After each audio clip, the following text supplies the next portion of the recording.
മലയാളിയായ വാഹന ബ്രോക്കറുടെയും തടിമിൽ ഉടമകളുടെയും ചതിയിൽപ്പെട്ട് പാലക്കാട്ടുകാരനായ യുവാവ് കർണാടക വനംവകുപ്പിന്റെ കേസിൽ കുടുങ്ങി ജീവിതം വഴിമുട്ടിയ അവസ്ഥയിൽ. മരുത റോഡ് ഗ്രാമപഞ്ചായത്തിലെ വടക്കുമുറിയിൽ ജാഫർ സാദിഖ് എന്ന 31-കാരനാണ് തന്റെ ലോറിയിൽ കർണാടകയിലേക്ക് ഒരു ഓട്ടം പോയി. ഇപ്പോൾ ജീവിതത്തിന്റെ ഓട്ടം തന്നെ നിലച്ച അവസ്ഥയിലായി. കർണാടകയിലെ കുന്താപുര എന്ന സ്ഥലത്തു നിന്നും കേരളത്തിലേക്ക് തീപ്പെട്ടിക്കൊള്ളി നിർമ്മിക്കുന്ന മരം കയറ്റാനാണ് സുധാകരൻ നടത്തുന്ന മലബാർ ട്രാൻസ്പോർട്ട് വഴി സാദിഖ് ഓട്ടം പോയത്. കൊട്ടാരക്കര സ്വദേശി സനൽകുമാറും ഭാര്യ അനീനയുമായിരുന്നു കയറ്റേണ്ട തടിയുടെ ഉടമകൾ. ഇവർ പറഞ്ഞതനുസരിച്ച് കയറ്റുന്ന മരത്തിന് രേഖകളെല്ലാം ഉണ്ടെന്ന ഉറപ്പിൽ സ്വന്തം ലോറിയിൽ തടി കയറ്റിയ സാദിഖിനെ കുന്താപുരയിൽ വെച്ച് വനംവകുപ്പ് അറസ്റ്റ് ചെയ്തു. സാദിഖ് കയറ്റിയ ലോഡിൽ പട്ടയഭൂമിയിലെ ഒരു മരം മുറിച്ച് കയറ്റിയിട്ടുണ്ട് എന്നായിരുന്നു കുറ്റം. ഇതനുസരിച്ച് സാദിഖിനെയും ലോറിയെയും വനംവകുപ്പ് കസ്റ്റഡിയിലെടുത്തു.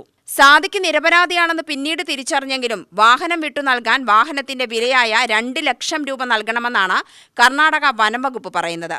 ഈ തുക നൽകാമെന്ന് പറഞ്ഞ വാഹന ബ്രോക്കർ സുധാകരനും തടിയുടെ ഉടമകളും വാക്കുമാറിയതോടെ കഴിഞ്ഞ 6 മാസമായി സാദിഖിന്റെ ലോറി കർണാടക വനംവകുപ്പിന്റെ കസ്റ്റഡിയിലാണ്. ലോറിയുടെ ഓട്ടം നിന്നതോടെ സ്വകാര്യ ധനകാര്യ സ്ഥാപനത്തിൽ 30,000 രൂപ പ്രതിമാസം CC അടയ്ക്കേണ്ടത് മുടങ്ങി. ലോറി വാങ്ങിക്കാൻ വീട് പണയം വെച്ചത് ജപ്തി നടപടികളിലേക്ക് നീങ്ങുന്ന അവസ്ഥയിലായി. വിവരങ്ങൾ അറിഞ്ഞതോടെ സാദിഖിന്റെ മാതാപിതാക്കൾ ആശുപത്രിയിലായി. കർണാടക വനംവകുപ്പ് കേസിൽ തടിയുടമകളെ പ്രതിയാക്കിയിട്ടില്ല. പ്രതിയാക്കിയ സുധാകരനും സഹായി ചന്താമരയും കേരളത്തിലായതുകൊണ്ട് ഒന്നും ചെയ്യാനാവില്ല എന്ന നിലപാടിലാണവർ. പാലക്കാട് SP-ക്കും മുഖ്യമന്ത്രി ഉൾപ്പെടെയുള്ളവർക്കും സാദിഖ് ഇക്കാര്യങ്ങൾ കാണിച്ച് പരാതി നൽകിയെങ്കിലും നടപടിയൊന്നുമായിട്ടില്ല. പാലക്കാട്ടെ SP ഓഫീസ് ഇടപെട്ട് ബ്രോക്കർ സുധാകരനെയും തടിമിൽ ഉടമകളെയും കണ്ട് തന്റെ വാഹനം വിട്ടുകിട്ടാനാവശ്യമായ 2 ലക്ഷം രൂപയ്ക്ക് പുറമെ വാഹനത്തിന്റെ മുടങ്ങിയ CC തുക, വീടിന്റെ ലോൺ അടവ് മുടങ്ങിയതുൾപ്പെടെയുള്ള തുകയ്ക്ക് നഷ്ടപരിഹാരം വാങ്ങി നൽകി സഹായിക്കണമെന്ന ആവശ്യമാണ് സാദിഖ് ഉയർത്തുന്നത്. 26/11/24 ഇദ്ദേഹത്തിന്റെ മാതാവ് ഈ വിവരത്തിനെല്ലാം തുടർന്ന് ഹോസ്പിറ്റലിലാവും. അതിനുശേഷം CC മുടങ്ങിയ ശ്രീറാം ഫൈനാൻസിൽ നിന്നാണ് CC എടുത്തിരുന്നത്. അപ്പോൾ അവരുടെ നിരന്തരമായിട്ടുള്ള ശല്യവും ഒക്കെ കാരണം നമ്മുടെ ബാങ്കിൽ നിന്നും വീട് പണയപ്പെടുത്തിയിരിക്കുന്ന ബാങ്കിൽ നിന്നും ഇതുപോലെ എത്രയും പെട്ടെന്ന് തന്നെ ഇത് പൈസ അടച്ചില്ല എന്നുണ്ടെങ്കിൽ വീട് ജപ്തി ചെയ്യുന്ന ഒരു നിലയിലേക്ക് കാര്യങ്ങൾ മുന്നോട്ട് നീക്കേണ്ട അവസ്ഥയാണെന്ന് അറിഞ്ഞ നോട്ടീസ് കണ്ട് ഇദ്ദേഹത്തിന്റെ വാപ്പയ്ക്ക് അറ്റാക്ക് ഉണ്ടാവുകയും ഇവിടുത്തെ നമ്മുടെ ജില്ലാ ഹോസ്പിറ്റലിൽ വെന്റിലേറ്ററിലാവുകയും ചെയ്തു. അതിനുശേഷം ഇപ്പോൾ അദ്ദേഹത്തെ ഡിസ്ചാർജ് ചെയ്ത് വീട്ടിൽ കൊണ്ടുവന്നെങ്കിൽ കൂടി അദ്ദേഹത്തിന് ഓക്സിജന്റെ ഒരു ഇതില്ലാതെ, സിലിണ്ടറില്ലാതെ, ഓക്സിജന്റെ ഒരു സഹായമില്ലാതെ അദ്ദേഹത്തിന് ജീവിക്കാനായിട്ട് പറ്റുന്നില്ല.